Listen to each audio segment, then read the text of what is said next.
Hello everyone. In this tutorial, I'm going to show you how to change your work week in Wrike. Adjusting your work week allows you to set custom working days and hours, whether you're switching to simply modifying your daily schedule. I'll walk you through the process step by step. First, log into your Wrike account.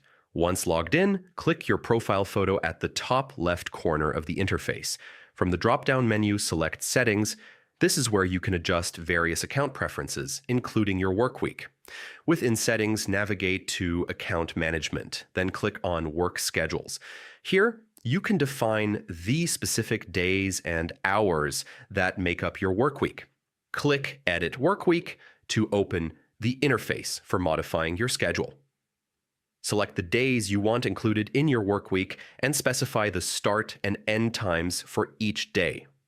After making your adjustments, click Apply Changes to confirm the modifications, then click Save Changes to finalize your new schedule.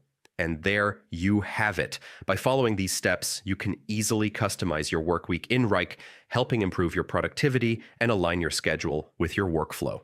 Thanks for watching.